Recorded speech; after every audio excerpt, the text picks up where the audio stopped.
Доколку државата ги загуби споровите кои ги води пред меѓународниот арбитражен суд за меѓународно склучени или ратификувани договори, државниот буџет ќе биде олеснат за 945 милиони евра и 420 милиони долари. Ова е дел од наодот на Државниот завод за ревизија за финансискиот извештај и согласеноста на владата за 2021 година, во кој се наведува и дека од 2018 до 2022 година во тек се 5 арбитражни постапки против Македонија, за кои исплатени се средства за адвокатски услуги во вкупен износ од 15,6 милиони евра. Ваквите пресметки за штетата која може да има државата од овие судски процеси, кај ревизорите го вклучиле алармот и на владата и укажуваат за потреба од утврдување на причините поради кои се покренати арбитражни постапки, се со цел да се утврди одговорност. Но арбитражните судски спорови не се единствените забелешки кои имаат ревизорите за финансиското работење и усогласеноста на владата, туку списокот е подолг. Па така ревизорите барат преиспитување на внатрешната реорганизација на Генералниот секретаријат на владата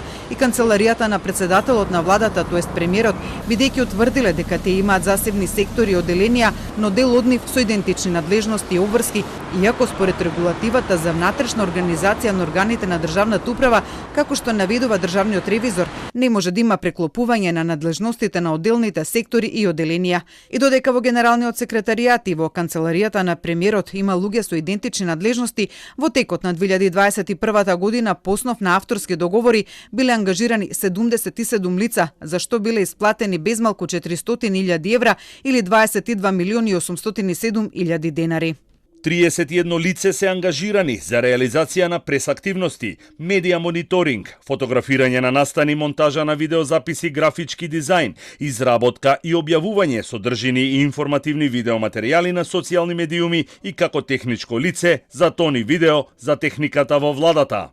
Истовремено, ревизијата утврдила дека институцијата има недостиг на екипираност на сектор за внатрешна ревизија. Со актите за внатрешна организација и систематизација на Генералниот секретаријат, систематизирана е самостојна единица, сектор за внатрешна ревизија со 3 одделенија, со предвидени 14 работни места, од кои пополнето е само работното место, раководител на сектор со решение за овластување. Меѓу другите наоди до кои дошле ревизорите, чешлајќи ги финансиските извештаи и усогласеноста на владата, утврдиле и дека владата нема склучено договор за користење на услугите на службата за општи и заеднички работи при владата за 2021 година, при што услугите ги користела како воспоставена пракса, дека за системот на внатрешните контроли во дел од организационите структури отстапуваат пишани процедури за примопредавање на документација по програми и проекти, додека во деловните книги на владата евидентирани се софтвери и лиценци во вкупен износ од 576 милиони 514.000 денари, од кои за дел не е доставена документација дека истите се користат од страна на владата или се дадени на користење на други институции.